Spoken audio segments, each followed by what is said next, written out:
Senator Reynolds. Thank you, Acting Deputy President.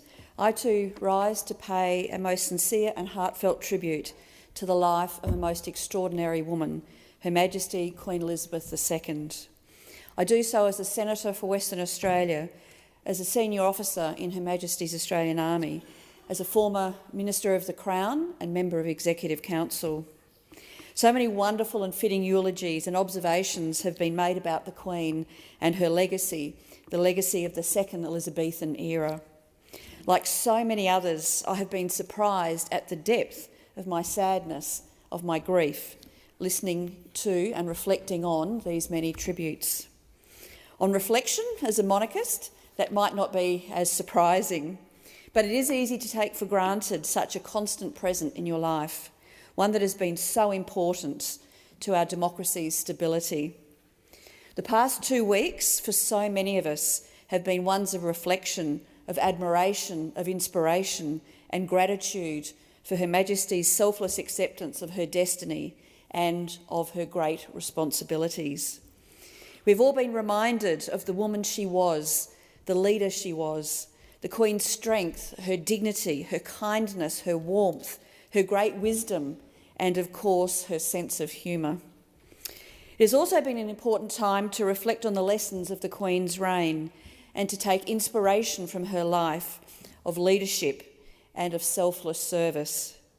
She did not choose this life, fate did.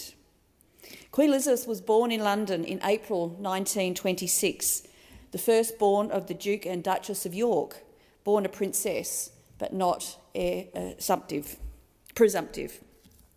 Her father, George VI, unexpectedly became king in 1936 upon the abdication of his brother, King Edward VIII, thus making Elizabeth, at just 10 years old, the presumptive heir to the throne.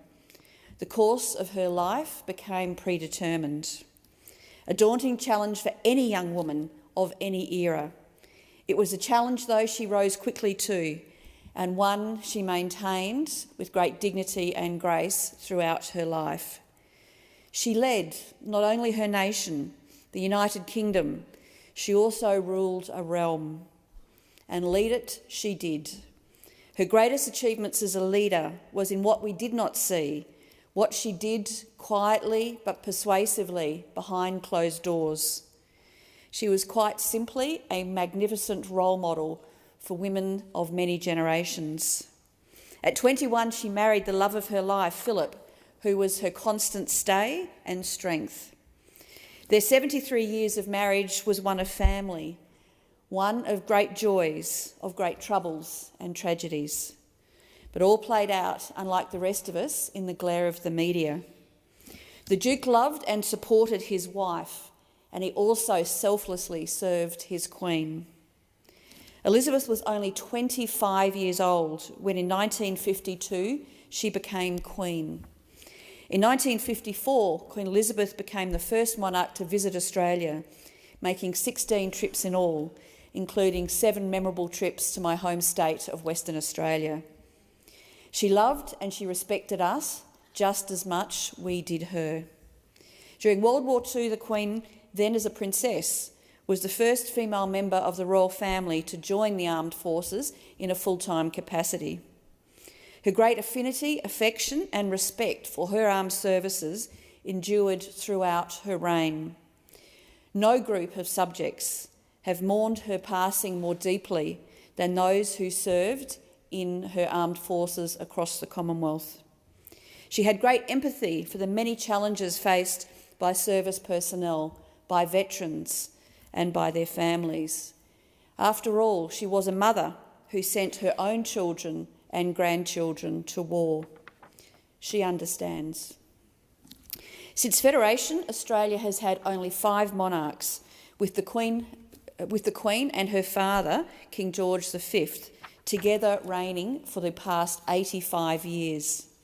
During the Queen's own reign, 16 Australian Prime Ministers and 16 Governors-General served in her name and have benefited from her great guidance, wisdom and the stability she provided. That stability cannot and has not been replicated under any other modern system of government or head of state. The unprecedented global outpouring of genuine grief is evidence of this. Madam Acting Deputy President, on her 21st birthday, Princess Elizabeth promised, "I declare before all of you that my whole life, whether it be long or short, shall be devoted to your service and the service of our great imperial family to which we all belong. Your Majesty, you have faithfully and selflessly kept your promise. This loyal subject thanks you. Your duties are done. Rest in peace with your beloved Philip, parents, and your sister. Rest in peace, and long live the King."